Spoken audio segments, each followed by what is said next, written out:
welcome to day 2 of the MS Rebellion workshop, and today we're getting rid of brain fog, the worst fucking thing. Oh, I was so happy when I finally got rid of the brain fog till about 3 o'clock, and then I was like, all right, I can live with this. I have all day until 3 o'clock, and then I figured out how to get rid of it for the entire day and always. I don't want anyone living with brain fog because you don't have to live with it.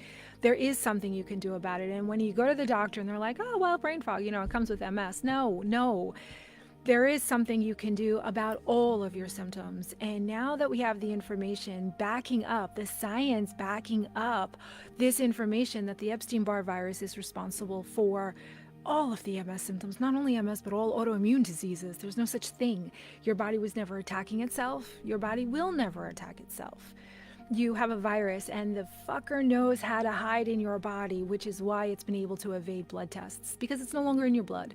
Like we discussed yesterday in stage 2 of the virus stages, it leaves your bloodstream. In stage 2, it leaves your bloodstream and heads for an organ. Whatever organ it decides to live in, because there's the most food there, that's the collection of symptoms that you're going to experience that will take you to the doctor, that will get your autoimmune label.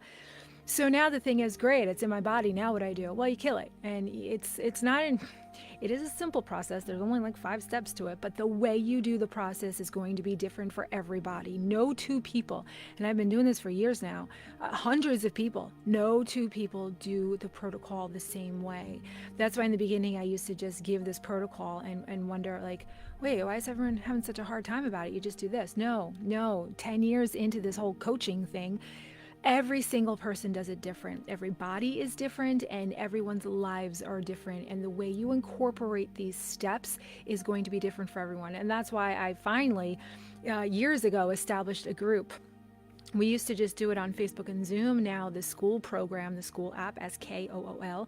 Oh, it's great. Everything is right there. All the modules, all the calendar events. We have guest speakers and it's all in one place. So workshop week happens every couple of months, and that's when I open up enrollment to the Skool program. So this week I give you all the information you need. All the information you need to take your notes. I'm going to give you guides and everything to follow. But if you want more, if you want all the modules, if you want all the calls and a place to connect with other women who are doing the same thing you're doing, who aren't victims, because God knows we go into those MS groups and you're like, whoa, we don't want to just sit and complain. We actually want to do something about it. That's what this group is about. And I call them rebels because that's what we're doing. We're rebelling against the medical industry. We're rebelling against culture, society, family. We're rebelling against everyone who ever told us we don't have any choices, because we do. We always have choices. And that's what this group is about. So if during this workshop, after this workshop, I think I'm going to leave it open till Friday. Now you always say Friday night. It's going to be Saturday morning. Nothing's happening Friday night. Saturday morning, I'll probably shut it down so you have the week. But then after that, the price goes up. So it is much easier for me to bring in a group of people at the same time, do the onboarding call and get everyone set up. Much easier that way than it is to get the ones and the twos like here and there. So that's why during this week, it's the lowest price that it's going to be. Every time I do a workshop, there's going to be more and more in that group. So the price obviously is going to go up. Now, you guys coming in now, June was the first one in Skool. Since June, we've had 2 monthly guest speakers. We've had weekly calls. We've had bi-monthly calls. They're all recorded in there for you. There is so much information in there for you. And that's why I put on the 7-day free trial on there. You have the option in Skool to put it on or not. It's always on because I want to give you a chance to not spend a dime and go into the rebellion and just look around for 7 days. You can literally go in there, get all the modules, all the information, and get out in 7 days without even being charged a penny. And I do that because this information should not be shouldn't be withheld. Everyone should have access to this information because this is how our body heals, MS or not. This is how the body heals from anything. You give your body what it needs to do what it already knows how to do. The slower you go, the faster you heal, which for us, the reason why I call us rebels, We're balls to the wall. We want to do everything right away. Oh, we got the information. You say this works. All right. People have said it works. Let's do it. And then they go balls to the wall. They do all the things and then they crash and burn. And you don't just fall back to square one. You fall below square one. And then you got to dig yourself out of that valley and start all over again. And by that time, you've lost so much momentum. You've lost so much hope and faith in yourself. It is so much harder to get started again. The slower you go on this protocol, you incorporate one thing. When that becomes second nature, then you incorporate the second thing. And that might be a month later, it might be 3 months later. The slower you go, the faster you will heal. And if you're thinking, well, Janine, if I incorporated one new thing every week, no. Your brain might be able to keep up with that much change, but your body can't. Today, we're going to be talking about the morning routine, the lemon water and the celery juice. I'm going to also email out, don't worry about taking notes, because I'm going to email out the morning routine guide. I pulled it right out of the module from Skool this morning, made it into a PDF, and I'm just going to put it with the email that I send out tonight. So how the hell do you get rid of brain fog? Doctors tell you that you can't get rid of brain fog. First, you got to know what brain fog is. Then I'm going to tell you exactly what your body is doing already to help you get rid of the brain fog, and it's being overburdened and overrun by the virus. So I'm going to teach you how to utilize your body's natural detox systems that you already come equipped with to get the dead virus out. Because what brain fog is the dead virus. That's all it is. It's the dead virus in there, the dead virus, and it's heavy metals that are on the brain. The heavy metals, they're actually metals, and they're actually heavy. And that's not just the name of them. The metals in your brain, they settle on the myelin, they settle on the neurotransmitters, and think about metal in a body of water, literally. Think about your kid's bicycle being left out in the rain, no matter how many times you tell them to bring it in. What happens? It rusts. It's the same thing that happens inside your brain. Yes, you're literally rusting. And the fancy word that they use in all the medical jargon is oxidation. Oh, well, there's oxidation. Yeah, you know what oxidation is? It's rust. Your brain is rusting from all the heavy metals. So we got to get the heavy metals out. We also have to get the dead virus out, because the dead virus, all right, so the Epstein-Barr releases different types of toxins. One of the toxin it releases is the smoke screen that I described yesterday, that the virus uses to get away from your immune system. It uses a smoke screen so that your immune system can't see it, and then the virus can get away from it, like an octopus in the ocean that inks so that the predators can't see it. All it sees is a cloud of ink, and the octopus is swimming away. It's the exact same thing with the Epstein-Barr virus. Might look a little different inside the body, but it's the same concept. It puts out a smoke screen. That smoke screen itself is toxic. That's toxic matter being released from the virus that is now swimming throughout your body, okay? It gets into your blood. What is spinal fluid? Spinal fluid is filtered blood. That is the smoke screen toxin gets into your blood, and when the blood gets filtered for your spinal fluid, guess what makes it through? That toxin. Guess where spinal fluid goes? It crosses the blood-brain barrier, it gets into your brain, and that's what causes the brain fog. It's all making sense, isn't it? So what you're going to do is you're going to help your body clean out all of that toxin. The other toxin that the virus releases is poop. It's actual waste matter. Every living organism needs an environment to live in, it needs to feed, and it needs to excrete waste matter. So yes, the poop of the virus is toxic. It's a neurotoxin, which is toxic to your nervous system, brain, nerves. It's also a dermatoxin, toxic to the dermis layer, so it's toxic to your skin. So if anyone's got eczema or psoriasis, guess what that is? It's the virus coming out of your body. Hopefully this is all starting to come together for you. You don't have mystery symptoms. You have a virus inside of your body that is wreaking havoc, that is causing all sorts of problems. Because go back to the rust in the brain. When your brain begins to have pieces of rust, not only residing on the myelin, but now floating around the brain. Get some water. What happens to those signals? What happens is they get interrupted. And that's why you're like, all right, well, my brain fog, I get dizzy. My brain fog, well, I don't know if it's brain fog. I just can't friggin' think straight. It's all brain fog, and it's all the dead virus floating around. The liver is the filtration system. The liver collects everything and protects your body from it. And the liver has so many freaking jobs. This is just one of its jobs. Pulls all the crap out of your body while you're sleeping. So couple hours before you wake up. It doesn't matter what sleep cycle you're on, when you sleep, if you sleep during the day, it doesn't matter. Couple hours before you wake up, your liver's like, all right, we need to get to work. She's sleeping. And once she wakes up, she's going to start eating, and we're going to have to start doing other things. We're not going to have time to clean her up. So let's clean her up. So the liver starts pulling all the crap, all the little pieces of rust, all the precancerous cells, all the free radicals that are in there. It starts pulling, right? And it holds it. Your first morning urine, notice how it's always darker in the morning. Why? Because it's all the crap that your liver pulled out. So your liver's like, all right, we got it. We're all ready for her to pee. And as soon as you pee, it uses the water that's already in your body, whatever's available to it, to push out the toxins with your morning urine. That's why every test you take, they're like, we need the first morning urine, because it's everything inside of your body. And it flushes it out. But it only can utilize the amount of water that you already have in your body. So this is what you're going to do. Before coffee, before anything, you're going to drink 16 ounces of lemon water. Why lemon? Not because we're trying to be fancy. That's what I always thought. I'm like, I'm not fancy. I don't need the lemon. We're putting the lemon in it because the lemon allows the water to get absorbed through the gut lining. So the gut lining starts here and goes all the way back out to the end. That lemon brings the life force back into the water, and it allows the water to get absorbed through the gut lining all throughout your body and into the organs, into where it needs to go, so that all of that crap that just got pulled out of your body goes, let me use that water. It takes that water and it flushes it out.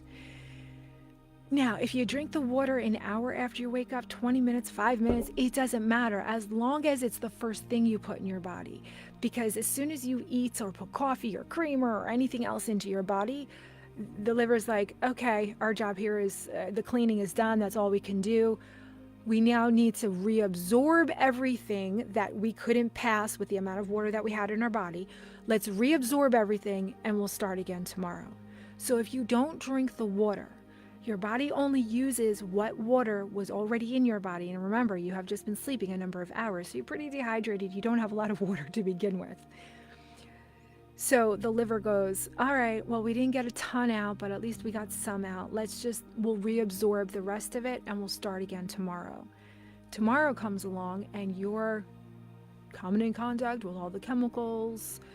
Think chemicals. When I say chemicals, I'm talking air fresheners, fabric softener, those heavily perfume that you wear on your body, hairspray, all the shit that we can smell, the Epstein-Barr virus can feed on, and the liver wants to get it out of your body. So it pulls all that crap out. And then during the day, you're constantly coming in contact with more and more crap. So now you're adding to the burden of the liver's job. And then the next morning, your body barely has any water in it. So it's just compounded and compounded with more and more shit. So of course the liver is overburdened and can't get out what it needs to get out. So what happens? The liver tries to hold on to everything, but it can't. And things start getting released out of the liver because it's at capacity. It's beyond capacity. And it just starts dumping toxins into your body, into the bloodstream, which now gets into the spinal fluid and then crosses the blood-brain barrier and into your brain. That's what brain fog is. So now think about it. What if every morning you woke up and you drank, even if you don't get to 16 ounces, some lemon water in the morning to help your body, help your liver flush out all the toxins that it just pulled out while you were sleeping. It just did all of that work. And then you help it out. Your liver's like, holy crap, we just got out everything. That's awesome. And then the next day, of course, you're going to come in contact with, you can't always avoid it. You're going to come in contact with crap. You're going to absorb more, and the liver's going to do its work the next day, and you're going to flush it out. I like to tell the analogy of the cleaning person. You hire a cleaning person, but she can only come in for 30 minutes a day in the morning. So she comes in and she's like, all right, dishes in the sink. Let's put them in the dishwasher. Run the dishwasher, clean off the counters. Okay, that was 30 minutes, I gotta go. She leaves, the rest of the day goes on, and sink gets filled up again, counters get messy, you make dinner, She comes back the next morning and she goes, okay, we're going to empty the dishwasher. I'm going to fill the dishwasher. I'm going to clean off the counters. And there goes my 30 minutes. And every day she comes back, she's just doing the dishes, right? Now think about if after she left, dishes were done, dishwasher's empty, counters are clean. You're like, I'm going to maintain that today. I'm going to do my own dishes. I'm going to stick them in. I'm going to keep everything clean. The next morning she comes in and she goes, oh, look, okay, the counter's clean. Dishes are done. I'm going to go tackle a bathroom. She goes and cleans the bathroom. She leaves. You maintain the kitchen. You maintain the bathroom. Next day she comes in. She goes, holy crap, you know what? I'm going to clean all the floors today. Let me get to all the floors in the house. Eventually your house gets clean, right? Because you're maintaining it. You're doing your part. You're working with her. You got to work with your body. Your body's already doing its part, but it's coming too much. And there's an onslaught of chemicals that are coming into your body, and we're not giving it the tools that it needs to clean it out. Your body absolutely can clean it out. We just have to give it the tools. Now, not only does that water help the liver push everything out, but it also helps the lymphatic fluid move. What is lymphatic fluid? Well, it's also got the dead virus in it, because everything has the dead virus in it. The lymphatic system is a system like your veins. It carries fluid. Your veins carry blood. Your lymphatic system carries lymph liquid, fluid is what they call it. The blood carries all the nutrients. The lymph it's the waste management system. So as cells die, because our cells do, they're constantly replicating, they're constantly dying. As we digest food, we're producing free radicals, and they all get removed through the lymphatic system that gets put into the excretory system, and we pee and we poop it out. That's how that works. It doesn't have its own pump. The heart pumps the blood.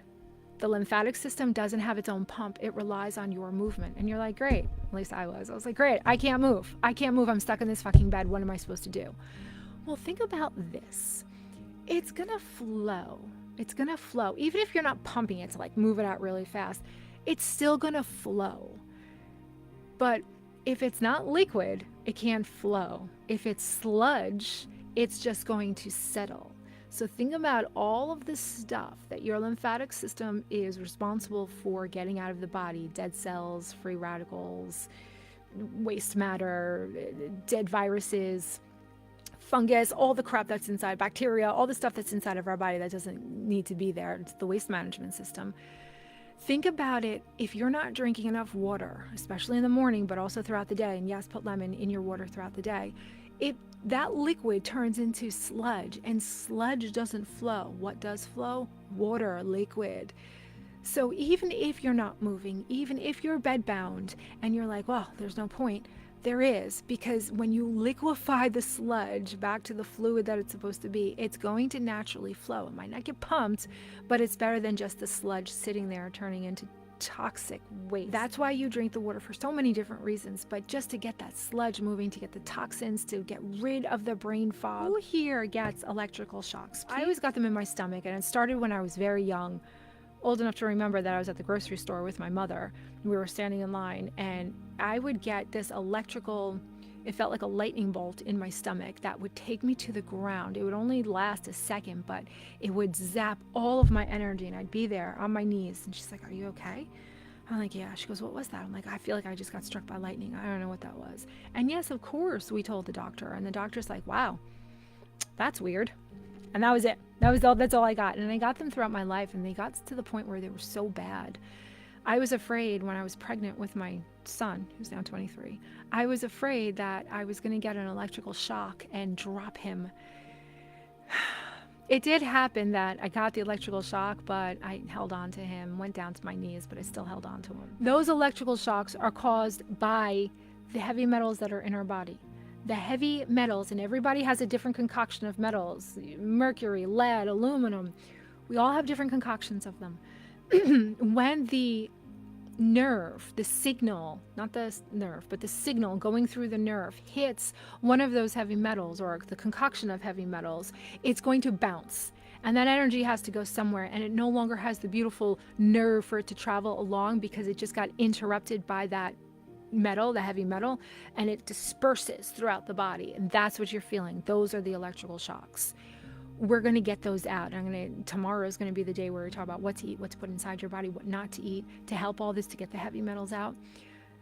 That's what that is. There is a logical explanation for every weird symptom that we have taken to our neurologist. And he goes, yeah, you have MS. This is what happens. No, it's not what fucking happens. We have a virus. We have heavy metals in our body, just like everybody else, but ours are overburdened. Our liver is not working. Our lymphatic system isn't lymphing, is not getting the shit out of our body. There's always something that we can do. So that was the lesson on the lemon water. As we go through this protocol, the first step is the lemon water in the morning, and add lemon to the rest of the day's water. I'm not going to tell you how much water to drink because everybody is different. Every activity level is different. What you want to go by is how clear your water is at the end of the day. If your urine is clearer at night than it is in the morning, you're doing pretty good. If you want to get a little competitive with yourself, I do. I always look at night and I'm like, bam, look at that. It looks like water just came out of me. And then there are some days where it's still yellow at night. And I'm like, I definitely didn't drink enough water today. And by the way, you can add lime to your water. It doesn't just have to be lemon. Lime works the same way. If you read like medical medium stuff, he'll tell you any citrus. I am not familiar with anything other than a lemon, a lime, or an orange. So if you want to add orange to your water, you can do that too. I like the lemon. I don't like the lime as much. And plus, I feel like they're a pain in the ass to juice, even though I have a really nice juicer, the handheld squeezer juicer. The limes don't have as much juice in them as the lemons. So I like the lemons. I buy them in Costco, real huge bag once a week, keep them in the fridge. But then the night before, I just started doing this within the last couple of years. I take a couple out the night before, leave them on the counter so that in the morning they're room temperature, because you get a lot more juice out of them when they're room temperature. And another little tip, make your lemon water for the day. If I don't make this in the morning, I have like a 20-ounce Tupperware, old school Tupperware cup that I use in the morning for my lemon water. While I'm making that, I make Jackson's little hydro flask of lemon water, and then I make this. Once I get done with those liquids and my shake, I wasn't very hungry this morning. Still working on that. Then I move over to this water, and then this I just sip on all day long. Don't wait until you're thirsty, because when you're thirsty, you're already dehydrated. It's a part-time job. Just keep this nearby. And drink it every now and then. Sip on it here and there. Get that water in. The water, and make sure the lemon is in that water, because it's really pointless to drink dead water. Our water, even if it's like bottled water, it's still dead water. It doesn't have anything in it like it used to. When we used to drink from rivers and streams, it would have all the enzymes and the live shit in it. And that live shit would allow the water to be absorbed through the gut lining. If it's not being absorbed through the gut lining, dead water, you drink it, it goes in and then it goes out. And you're going to be peeing out more than you're drinking, it's going to feel like. And you're like, why the hell am I doing this? I'm not even absorbing anything. Now, once you start with the lemon water, it's going to be the same way. You're going to feel like, especially because the lemon's in it, you're going to be like, Janine, what is the point of this? I cannot go to the bathroom every 20 minutes. I can't do it. I don't even know if I can hold my bladder long enough to make it to the bathroom. I have to pee so bad. So this is what's going to happen. If you're not used to drinking lemon water, it's going to take anywhere from 1 week to 3 weeks. Average is about 2 weeks for it to actually get absorbed through your body. It's not like you add the lemon water the first time and it immediately gets absorbed. You're going to find that especially the first couple days, you're drinking the lemon water and it's just running right through you. And you're like, this is ridiculous. I can't live like this. I promise you, in 2 weeks, it's going to be completely different. Because if you haven't been drinking lemon water for months, years, if you haven't been drinking it for a while, long enough to actually get it started to start to absorb, it is going to run right through you.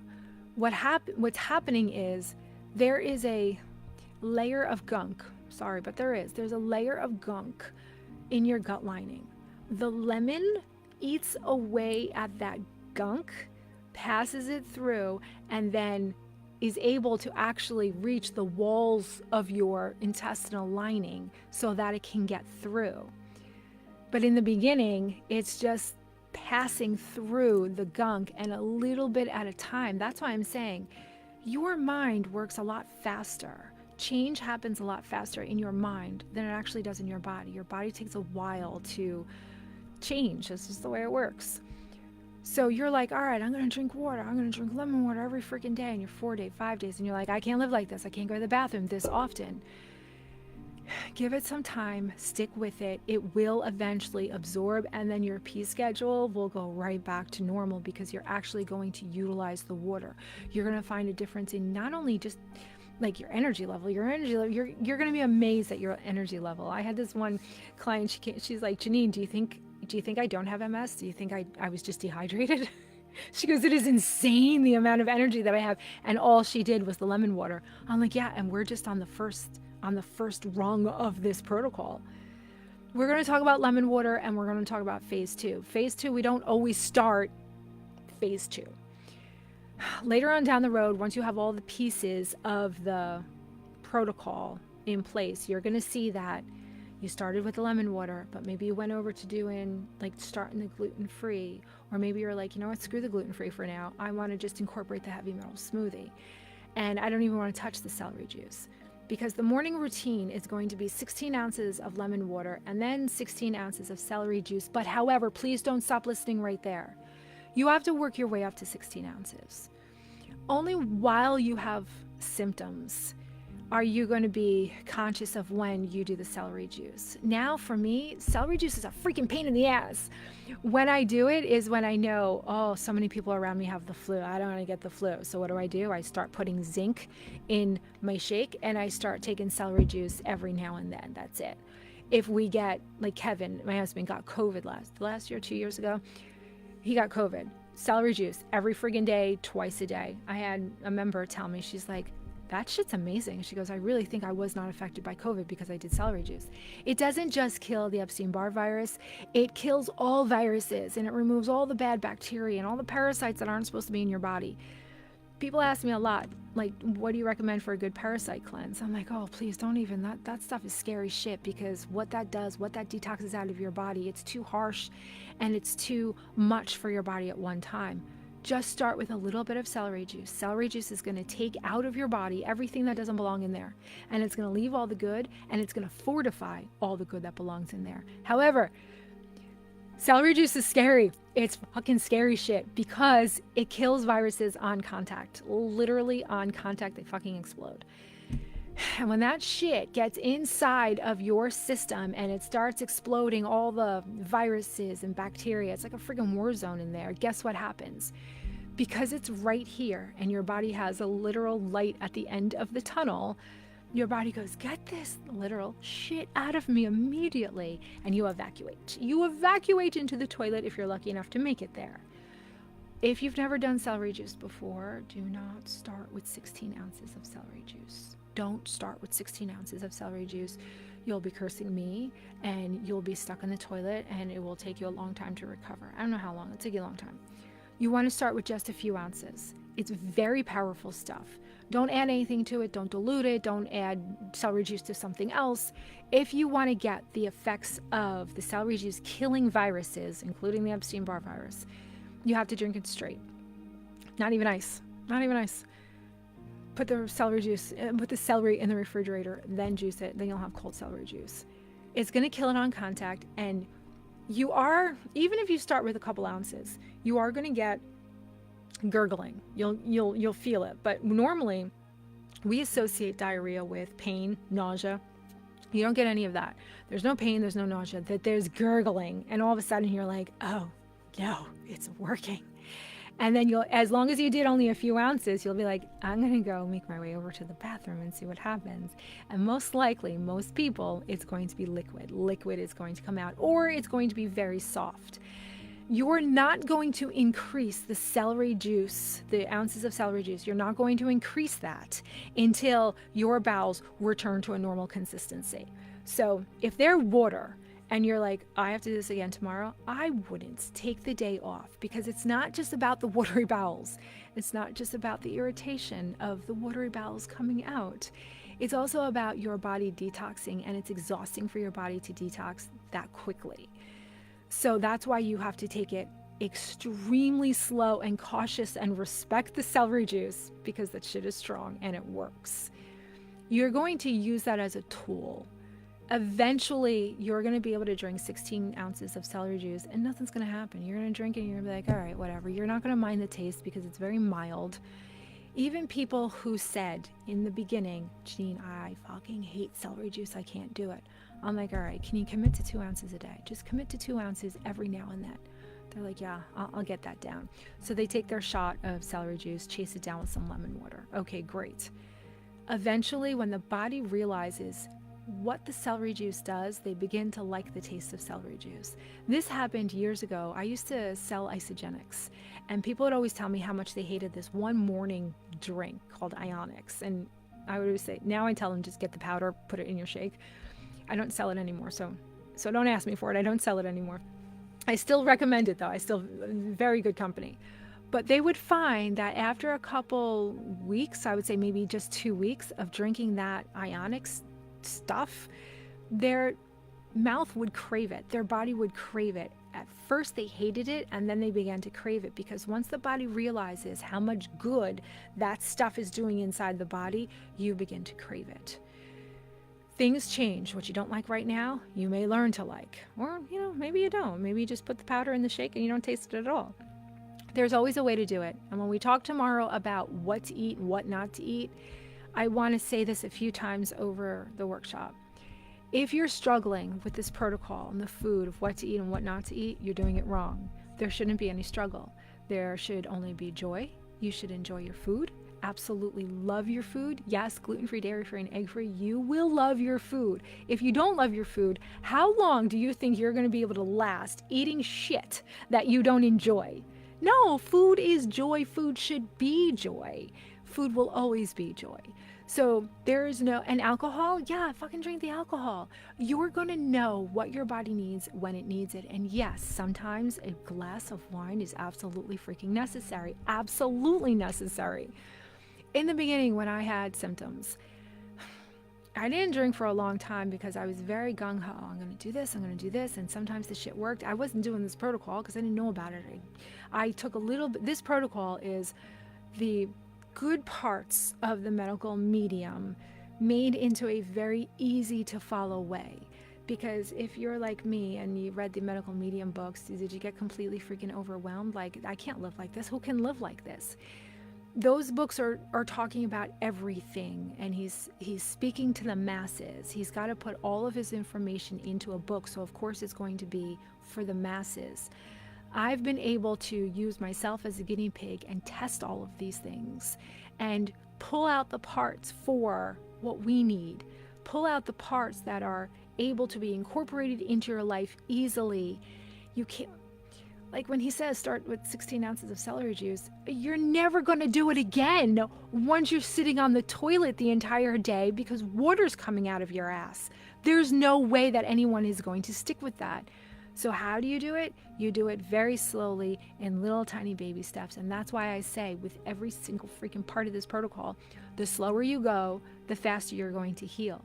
Because imagine starting with 16 ounces of celery juice, you're exhausted, you're shitting your pants the entire day, and then the next day you wake up and you're like, oh my God, I don't want to do that again. As opposed to, you drank 2 ounces, you're like, ooh, okay, I'm gonna go to the bathroom, you've got some loose stool, you're like, oh, not so bad, but look at that, I killed the virus, look at all that crap coming out, literally, but when it's water, then you know your body's like, get this out of me, because of the dead virus, it's toxin and it has a light at the end of the tunnel. Then you're gonna wake up and go, yeah, I can do that again. That wasn't so bad. I can do that again. That's what's going to keep your momentum. If you go balls to the wall, and trust me, the reason why you're here is because we vibrate at the same frequency. I still struggle with balance in every single part of my life. I went balls to the wall with the celery juice, and it took me fucking forever to ever want to do it again. It's okay. Did I drive the point home? Did I drive the point home? So take it very slow. I'm going to send the manual, all the steps of the lemon water and of the celery juice in that email tonight. mindingyoursoul.com. Book a discoveries call. I opened up my schedule on Fridays. I don't normally take calls on Fridays, but I opened it up this Friday, next Friday, and then during the week there's going to be some availability too. Book a free discovery call. There's no sales pitch because I don't know how to do sales pitches, nor do I like them being done to me.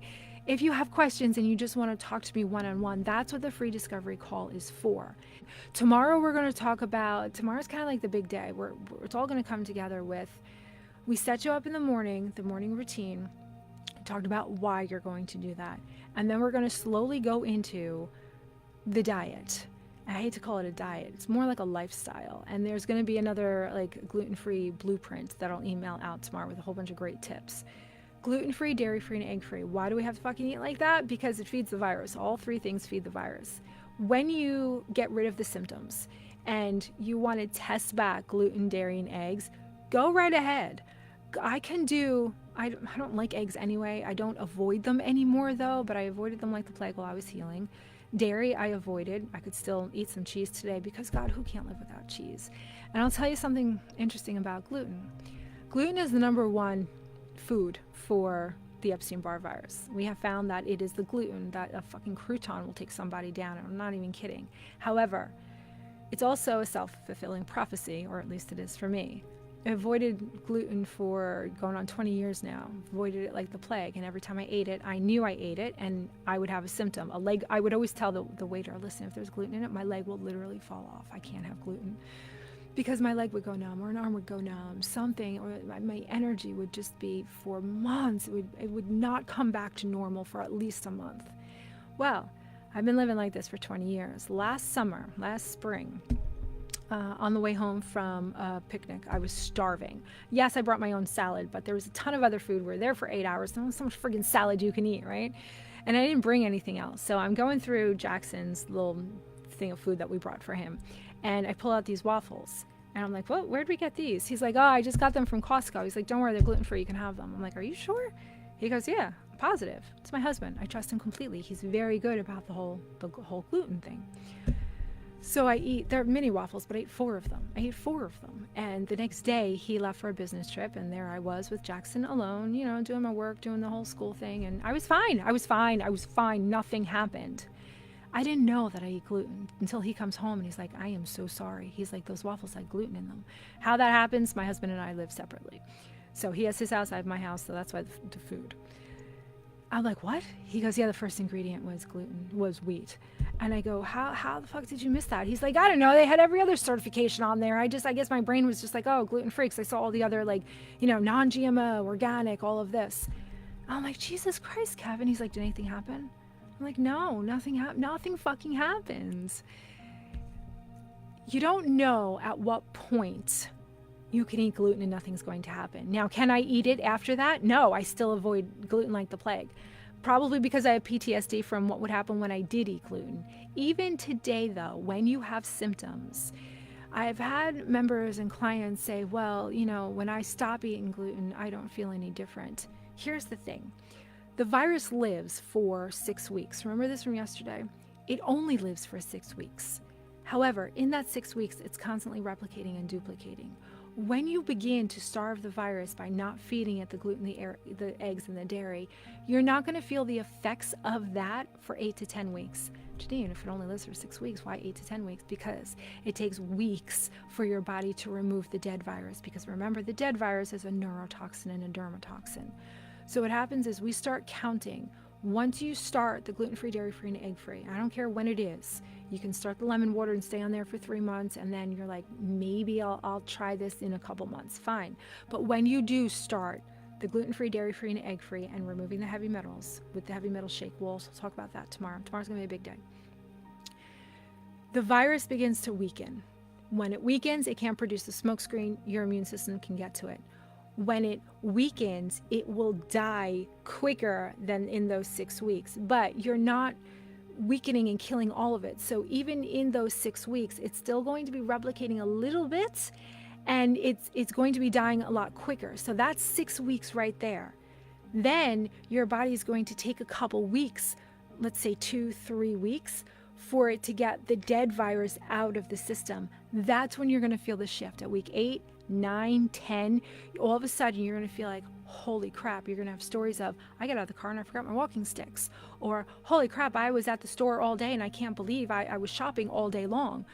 all of these things all of a sudden just happen. That is when the shift happens. So yeah, is it a pain in the ass that you got to wait 2 freaking months to see a change? It absolutely is. But once you experience that change, once you feel that energy, that's when you'll say, holy shit, that was totally worth it. That's the only thing that keeps you going in the beginning. In those first 8, 9, 10 weeks, sheer faith is the only thing that keeps you going, because you don't have any evidence to pull from. After you experience that shift, that's when you're going to say, holy crap, this is worth it. And it's going to increase your motivation. It's going to increase the momentum. And I want to be very clear, because on the 4th day, Thursday, we're going to be talking about the peaks and valleys. Once you feel that shift, it's not like, okay, you start feeling better and better and better and better. That's not how healing works from anything. Mental, physical. You go through these peaks and valleys. So in the first 8 weeks, when you finally experience that peak, there is going to be another valley. And then there's going to be another peak and another valley and another peak. And now I'm off camera, so let me start over here. So if you could map it out, it would be a peak and a valley, a peak and a valley. Your job is to make sure you don't go into those valleys so deep that it takes you so far down and forever to come back up, because the deeper the valley does not equate to the higher the peak. You want to go, all right, I'm doing the lemon water, I'm doing the celery juice, I'm feeling a loss of energy. Okay, my body's working really hard to get this shit out of me. I think I'm going to back off the celery juice, and I'm just going to flood my body with antioxidants. And then you start going back up into a peak. That's when you feel this great energy, and you're like, man, that feels really good. And as you continue on this protocol, you're going to go down into another valley and then another peak. And each time you start feeling yourself going into a valley, which is a loss of energy, symptoms start rearing their head again, you're like, oh no, I'm feeling the numbness. That's when you're going to back off, and you're going to go right back up into a peak. This is why eventually I came up with doing groups, because you can't just have my experience telling you this. You need to hear the experience of the other women who are also doing it, who have gone through it, who can tell you, don't worry, I've been there, it does get better. And then you get that next peak and you go, oh my God, this feels amazing. And then you're there for the next woman who is experiencing her first valley. And you're like, I know what that feels like. You're scared as hell. You think you're getting worse. Don't worry, it gets better. This is where you're building the library of evidence that healing is possible. It does happen, and it absolutely can happen to you. And I included that last part because more and more people come to me and say, well, it happens for everybody else, but it doesn't happen for me. Well, if you're human and you're alive, it happens for you too. That's just a belief, a shit belief that was programmed inside your mind at some point in your life that we need to reroute. We also talk about rerouting the subconscious programs and first becoming aware of those subconscious programs. So there's a lot of stuff that we talk about inside the rebellion, which is why we get together every week. It's every week, and then it's every other week where we all get together. So I keep saying that I'm going to do this. Maybe today I'll do it. I'm going to make a video for everyone coming into the rebellion community on Skool so that you know exactly how to navigate it. And maybe I'll do a screen share. I don't know how to do that, but we'll figure it out. I'm going to do a screen share so I can show you what's in there. You have the classroom with all the modules. I think there's like 16 or 17. There's a library, there's a marketplace, all the modules, everything that we're going to talk about this week, plus more. Then you have the community where everyone's chiming in with their stories and what's going on. Then you have the calendar. We have calls every week, not just our group calls, but we also have guest speakers. And the guest speakers are there to broaden your mind and expand your mind as to what is out there, what's available to you, the joy. We have all different topics from the feminine reclaim to colorful living to joy is the medicine. When we find a guest speaker that's like, wow, that was amazing, that's when I go to them and I'm like, hey, do you want to do a 6-session series? And then they come in for 2 months every other week for 6 sessions and really hone in on that topic. And this one, I want to invite you. Maybe I'll open it up next week to everybody. Joy is the medicine. Brenda Winkler is doing it. It's awesome. So every week there's multiple calls for you to choose from. Do you have to be on all the calls? No, who can do that? But every week you will have either a place to jump on, talk to other women, ask me questions. We're on Zoom. You have guest speakers, so many freaking resources, TED Talks, everything is in there. It's grown and it's grown and it's freaking amazing. So I asked the women if they would comment, leave a comment or just like a line or two to let you guys know if you're thinking about joining the rebellion, what it's like in there. and they wrote paragraphs. And so I'm going to screenshot them and get them over to you guys at some point, maybe in an email, because it's an amazing, magical place to be. And we're all healing and we're all experiencing joy at the same time. So, and we will see you tomorrow for, I forget what I called it, but we're going to talk all about what to eat, what not to eat, and how to do the protocols so that you actually enjoy it. Because if you're feeling deprived, if you're not satisfied, then you're doing it wrong. There is a way to do it so that you never feel deprived and you always love your food. All right, everyone, have a great day, and I'll see you guys tomorrow. We'll have another winner. Bye.